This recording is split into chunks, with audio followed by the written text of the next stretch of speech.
Hola, ¿qué tal, gente linda? Este video es hecho a solicitud de ustedes, quienes me han propuesto el tema a través de los comentarios, tanto en YouTube como en mi Instagram, que por eso es importante que me sigas. Ahora, para hacer estas perspectivas de la nueva normalidad, me he basado en 4 autores, 3 de ellos que estudian principalmente filosofía y uno que es sociólogo. Elegí estas dos disciplinas porque considero que es importante para pensar en la nueva normalidad, cuestionarnos el status quo y reflexionar. La metodología será mencionarte la tesis de cada uno de esos autores y compararlo con lo que está sucediendo en el Perú. Al último te daré mi opinión, que pues va a ser con mucho hate, porque es lo que siento ahorita. For example, let's be serious. When you are in a creative endeavor, in that wonderful fever, my God, I'm onto something, and so on.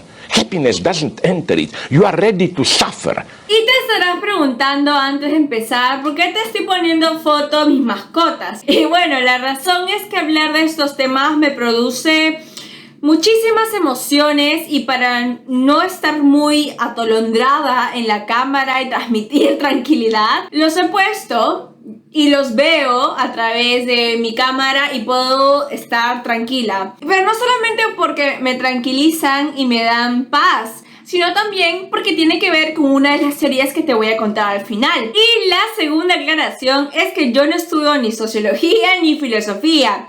Sin embargo, si tú lo haces y has profundizado más en las tesis de los autores que te voy a presentar, te agradecería un montón que los dejes en los comentarios y de esa forma podamos compartir el conocimiento. Además, como siempre, todas mis fuentes de información te las dejo en la cajita de descripción. Y ahora sí, empezamos. Si te gustan las fotos de mis mascotas, por favor suscríbete, comparte el video para poder generar más pensamiento crítico respecto a los temas que nos afectan a todos. El primer autor que te traigo es Zizek.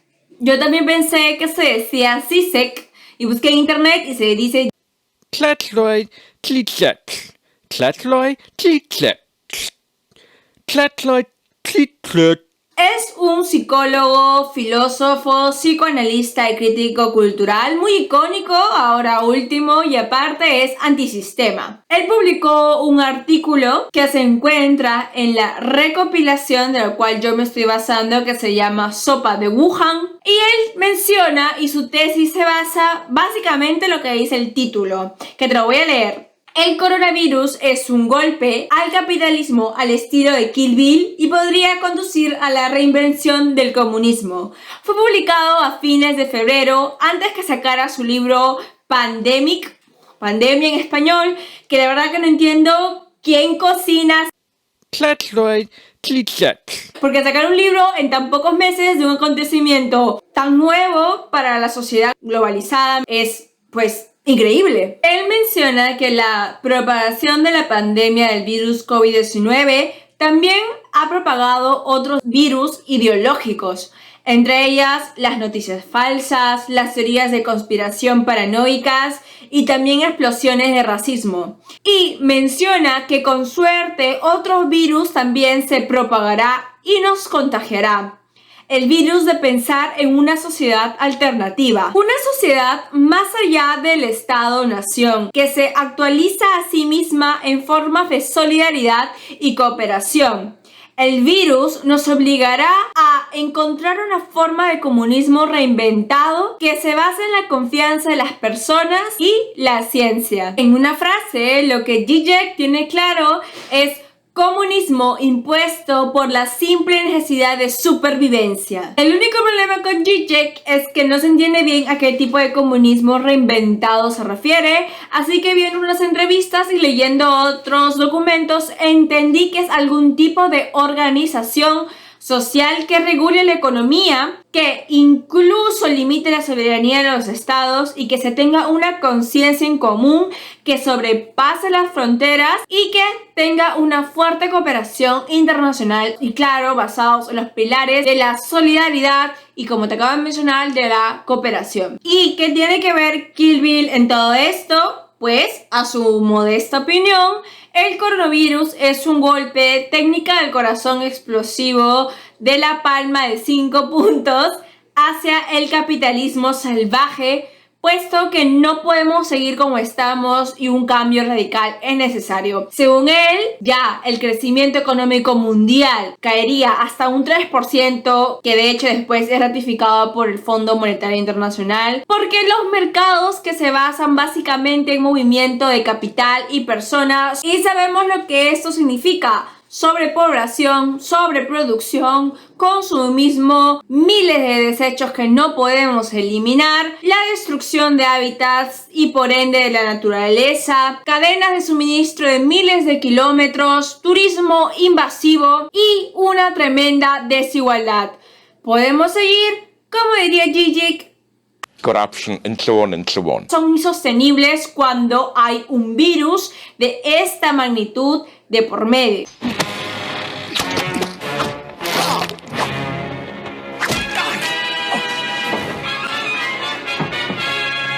Entonces, volviendo al movimiento de Kill Bill, se supone de que te hace 5 puntos de presión diferentes y que después te arremete con un golpe en el corazón, que tú solamente puedes moverte 5 pasos y tu corazón explota. Y esto significa que el capitalismo tiene los pasos contados. Supuestamente, esta amenaza global que es el virus daría lugar a una solidaridad que generaría que olvidemos nuestras diferencias y que todos vayamos por un camino en común. Ahora, ¿cuál es el problema con esta teoría? Que la solidaridad espontánea no existe.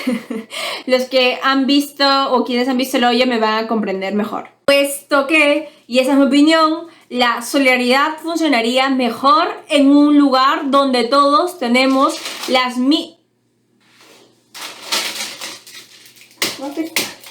¿Y por qué? ¿Por qué digo que no existe? Porque el virus no afecta a todos de igual manera, porque existen diferentes condiciones para que las personas se preocupen más o se preocupen menos ante esta amenaza. Simple ejemplo, tenemos a personas que van por ahí a comprar propiedades de millones de dólares en plena pandemia por si acaso, versus personas que tienen que ir caminando a sus casas porque no hay transporte ni condiciones de vida dignas, en este caso en Lima, y otras que se quedan simplemente sin ir a ningún lado porque no tienen hogar. Y esto nos lleva al pensamiento de la segunda autora, Judith Butler, que es conocida por su libro El género en disputa, llamada también teoría queer, y que es una postestructuralista estadounidense que tiene importantes aportes en teoría de la filosofía política, la ética y el feminismo. Ella nos dice que el virus no discrimina. Todos estamos ante la misma amenaza de enfermarnos, de perder un ser querido y de vivir en un estado de paranoia, de inminente amenaza. Sin embargo, lo que sí discrimina son los seres humanos. La desigualdad económica y social va a generar que algunas personas sufran más que otras. Y no solamente eso, sino va a generar aquel grupo de personas que va a operar a favor de esa diferenciación. Que algunos puedan curarse y estar protegidos y otros no, de manera muy abierta. Y pone un ejemplo claro. Estados Unidos ha retirado su financiamiento de la Organización Mundial de la Salud, acapara los mercados mundiales, triplicando los precios que ofrece para la compra de mascarillas y demás implementos de protección ante el virus COVID-19, perjudicando contratos incluso ya pactados con otros países. Y no solo eso, sino también quiere tener el monopolio de las vacunas y los derechos exclusivos en caso saliese una. Y el ministro de Salud de Alemania tuvo que salir a decir que por favor no le vendan los derechos de las vacunas a Estados Unidos. El capitalismo tiene sus límites. La pregunta central de la autora es ¿por qué seguimos oponiéndonos a tratar a las personas como si tuviesen el mismo valor? Si bien es cierto que la pandemia acecha la vida cotidiana de todos y todas y todes nosotros queer, es importante tener en cuenta que la gente sin hogar, aquellos que no tienen acceso a servicios de salud de calidad y los pobres se encuentran en un estado de mayor vulnerabilidad. Y esto efectivamente sí ha pasado. Por ejemplo, los pueblos indígenas han sido dejados a su suerte hasta hace pocos días que sacaron un decreto para una atención especializada y diferenciada para ellos. También los que quieren regresar a su lugar de origen, la inmigración inversa, no se ha tenido la capacidad para poder desplazar a esas personas sin que tengan que pasar ni por la calle, ni por el hambre, ni por fuentes de contagio. Como se sabe, muchos de ellos han dado positivo a las pruebas rápidas del COVID. Sumado a ello, que el Estado prefiere escuchar a la CONFIEP que a los gremios de trabajadores, lo que se ha visto y se ha denunciado con la suspensión perfecta de labores, o cuando se permitió como actividad esencial la minería, que ahora ha dejado a más de 200 trabajadores de Antamina con positivo para el COVID-19. Personas han tenido que salir de sus casas porque han estado sin trabajo y la mayoría, y el 70% en el Perú, son informales. Y así podemos seguir con la falta de servicios de calidad, del hacinamiento y lo que ella menciona de tratar a las personas como si tuviésemos igual valor no se ha visto para nada aplicado, sobre todo cuando se trata de los reos. Porque mientras que salen algunas personas con procedimientos express como Susana Villarán y Keiko Fujimori, otras personas denuncian que llevan con procesos desde hace meses, incluso años, de sus prisiones preventivas que no han sido revisadas. Entonces, la diferencia es notoria y, según esta autora, espera que reaccionemos ante estas situaciones y decidamos cambiar la partida. Pero entonces, Zizek tenía razón sobre el fin del comunismo y la solidaridad espontánea. Pues el siguiente filósofo que vamos a tratar no lo cree así. Byung-Chul Han, que si no lo pronuncie bien, igual te dejo el nombre acá abajo, es un filósofo coreano que enseña en la Universidad de las Artes de Berlín. Este autor hace una comparación interesante que te la voy a leer para que la puedas disfrutar, así como la disfruté yo. En comparación con Europa, ¿qué ventajas ofrece el sistema de Asia que resulten eficientes para combatir la epidemia? Estados asiáticos como Japón, Corea, China, Hong Kong, Taiwán o Singapur tienen una mentalidad autoritaria que les viene de su tradición cultural, confucianismo. Las personas son menos renuentes y más obedientes que en Europa. También confían más en el Estado. La vida está organizada mucho más estrictamente que en Europa. Y pues si nos damos cuenta, eso también aplica para estados latinoamericanos. Sobre todo, para enfrentarse al virus, los asiáticos apuestan por la vigilancia digital,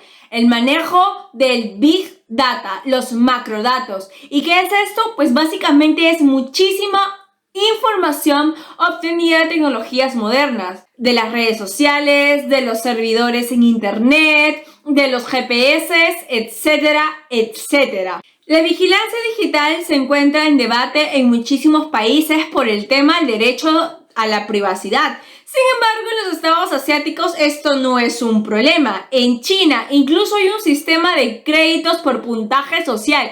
Esto es alucinante, como el capítulo de Black Mirror, que si no lo has visto te recomiendo verlo. En China no hay ningún aspecto de tu vida que no esté controlado por el gobierno. Cada clic, cada compra, cada me gusta, cada vez que te cruzas un semáforo en rojo, todo lo sabe el gobierno. Y funciona así. Si tú das comentarios contra el régimen, tienes prácticas dudosas en tus redes sociales y no consumes lo que el gobierno quiere que consumas, te ponen menos puntaje. Pero por el contrario, eres una persona que come sano, que le da like a las publicaciones del gobierno, que está de acuerdo con el régimen, entonces tendrás más puntaje. Quien tiene suficientes puntos obtiene un visado de viaje y créditos más baratos. Y quien no, o que incluso tiene muy bajo puntaje, podría llegar a perder el trabajo. En China es posible esto porque hay un irrestricto intercambio de datos entre las compañías de teléfonos móviles y operadores de internet y el gobierno chino. Ahí no existe la palabra o el significado de esfera privada. En China hay más de 200 millones de cámaras de vigilancia con inteligencia artificial que son capaces de identificar de quién persona es el lunar que está captando la cámara. Esta infraestructura para vigilancia digital ha sido increíblemente eficaz para controlar la epidemia, al punto de que si tú sales de una estación en Pekín o entras, una cámara te mide temperatura, y si eso es preocupante, a las personas que van sentadas a tu alrededor le llega una notificación que le dice que tú tienes temperatura alta. No en vano, el Estado sabe hasta qué asiento utilizas para ir en el tren. Eso sucede porque los estados asiáticos son autoritarios y las personas responden también a un panorama cultural diferente al nuestro. Es decir, tienen un sentido más de la colectividad y claro, nosotros occidentales somos más individualistas. Ojo, no necesariamente egoístas. Por eso que el estado asiático conoce a dónde vas, con quién estás, qué comes, qué piensas, qué quieres comprar, qué no te gusta. Todo lo tienen controlado. Pueden saber hasta si eres infiel. Lo que no sabe tu pareja lo sabe el Estado. El autor considera que en cuanto a la pandemia, el futuro estaría en la digitalización y que también deberíamos pensar incluso en redefinir el concepto de soberanía. Soberanía es ahora quien tiene el poder de los datos. En Taiwán, en Japón, el Estado puede enviarle mensajes de texto a sus ciudadanos para decirles con quién no se debe juntar o dónde no debe ir porque han habido infectados. Claro, si esto sucediese acá en el Perú, pues van y matan a esas personas, las linchan, queman los edificios como ya ha pasado. Otra reflexión que nos trae este increíble filósofo es por qué el mundo reacciona con un miedo tan desmesurado a un virus. Según él, es porque hace muchísimo tiempo que no tenemos a un enemigo identificado como un agente externo. Muchísimos gobiernos, incluso nuestro, han utilizado esa analogía de la guerra, el enemigo invisible. Y pues claro, la Guerra Fría terminó hace mucho tiempo, menciona este autor, y también el terrorismo islámico se ve que sucede en zonas muy alejadas, que no nos afecta. A nosotros igual, el terrorismo entendemos que ya pasó y el narcotráfico que ocurre en el Brain pues no nos afecta a la mayoría de los peruanos. Y es así que nosotros, al encontrarnos de nuevo con un virus externo, sentimos un peligro inminente y permanente. Ahora, él menciona que en esta sociedad capitalista, un capitalismo salvaje, donde la producción y el rendimiento están sobrevalorados, ahora nuestros enemigos somos nosotros mismos. Y lo voy a leer. La represión a cargo de otros deja paso a la depresión. La explotación por otros deja paso a la autoexplotación voluntaria y a la autooptimización. La reacción ante el virus es tan fuerte porque hemos estado en una lucha constante con nosotros mismos. No, que yo soy el problema porque no me esfuerzo lo suficiente o que el pobre es pobre porque quiere.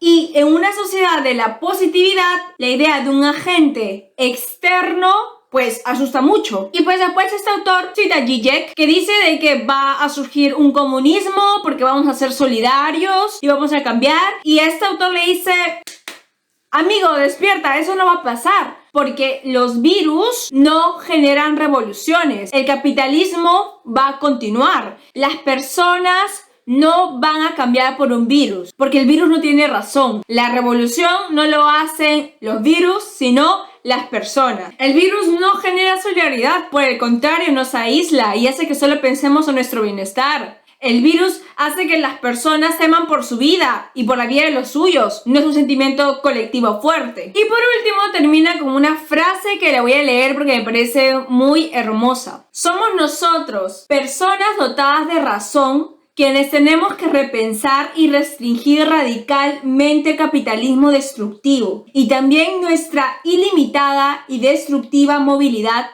para salvarnos a nosotros, para salvar el clima y nuestro bello planeta. Y para terminar, menciona que China podrá vender el modelo de un estado policial como efectivo para combatir pandemias y hay que estar atentos a ese debate. Y por último, la perspectiva del reconocido sociólogo Héctor Béjar, quien tiene un canal de YouTube, se lo creó, bueno, digamos, gracias a la pandemia para poder enseñar a sus estudiantes de San Marcos, pero es de acceso público y por favor tienen que revisarlo, tiene buenísimo material y explicado desde cero. Ahora, utilizando una de sus clases que se titula Virus y Cultura, es esta última parte. Y él menciona que la globalización tiene 3 características. La primera es la expansión de la cobertura de las personas sobre la Tierra. Cada vez hay más y más gente. La segunda, las diferencias sociales e económicas marcadas. Y la tercera es la prolongación de la vida. Las personas viven más, pero tienen enfermedades crónicas y también consumimos más recursos. En este contexto, el virus ha demostrado lo mejor y lo peor que somos. La batalla contra el virus es la primera que defiende la vida por sobre la muerte. Y empezamos con lo positivo, la cultura de la generosidad. Vemos cómo hay personas que arriesgan su vida para salvar a otros. Las enfermeras, los policías, los militares, los doctores, también los proyectos sociales que han elaborado ciertos grupos civiles para alimentar a los que menos tienen, lo que se ha hecho con la Plaza de Hacha de que sea un centro de muerte a un centro de vida, acogiendo a las personas sin hogar, miles de donaciones de los privados, como pasó en Iquitos. Bueno, porque igual la situación ahí es insostenible, es terrible y es un desastre, pero muchísimos de nosotros hemos donado a estas causas. Y aquí viene la cultura del amor también, que me pareció muy bonito y también por eso pegué la foto de mis mascotas atrás, que es que ha habido un boom de adopciones de mascotas. También hemos visto que han habido muchas campañas de protección y cuidado animal a raíz de la pandemia y eso realmente muestra una faceta de que nos preocupamos no solo por los nuestros, sino por todos. Y bueno, también habla de lo negativo, ¿no? La cultura de la desigualdad, del egoísmo, de la irresponsabilidad. Ahorita en pantalla debes estar viendo la cultura del egoísmo, como para ciertas causas se destinan millones de dólares y para otras causas muchísimo menos dinero. La cultura de la irresponsabilidad, que la gente sale porque no le importa ponerse en riesgo a uno mismo con tal de satisfacer un deseo inmediato. Y también la cultura de la desigualdad, que es una de las que está atacando más al mundo y que la que yo sí creo que va a traer repercusiones en las políticas económicas después de unos años. Como podemos ver, la diferencia de salario entre un médico y una enfermera, que son las personas que más están combatiendo directamente esta enfermedad, versus lo que gana el directivo de una empresa o un funcionario de alto rango del Estado, son muy altas. Pero la desigualdad no solo se reproduce en una diferencia de salario, sino también una diferencia de calidad de vida. Barrios populares versus los residenciales, en los hogares donde no hay agua, ni desagüe, ni luz, hay mayor hacinamiento y por ende se producen condiciones para mayor violencia, lo que se producen violaciones y feminicidios. Y bueno, una de las conclusiones más importantes que da sobre lo que es seguro que sea la vida después o cuando pase la pandemia es la migración inversa, las poblaciones dejando las urbes pobladas como Lima para volver a sus lugares de origen. También que va a haber un incremento en el coste del transporte público porque se va a llevar a menos personas y se va a tener que tener más unidades, que muchísimos oficios como los peluqueros o los odontólogos van a tener que cambiar para que haya un mayor distanciamiento entre las personas. ¿Qué es lo que yo opino? Pues yo considero y tengo solo una idea muy clara y lo demás son muchísimas dudas, y la idea clara que tengo es que no podemos seguir con el sistema de consumo que tenemos y que implica la idea de producir producir y producir. Está comprobado que las pandemias se producen principalmente por transmisiones de virus de animales salvajes a los humanos. Estamos invadiendo hábitats que no nos pertenecen, estamos copando espacios que no son nuestros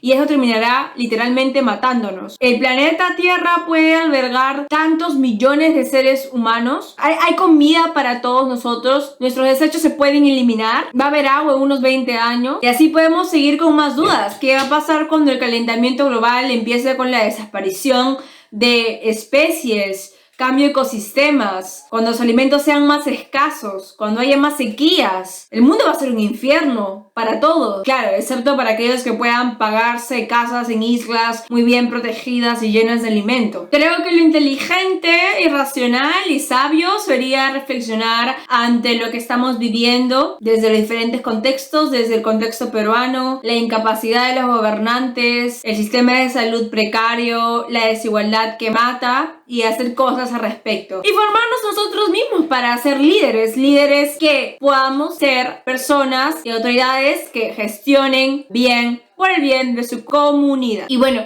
ahora sí, gracias por llegar hasta acá. Por favor, comparte si te ha gustado el video. Coméntame, tu opinión es súper valiosa. ¿Qué crees tú? ¿Qué crees que será la nueva normalidad? Me encantaría saberlo. Compartiré los mejores comentarios en mi Instagram porque siempre tienen ideas muy interesantes. Bueno, chao, un abrazo.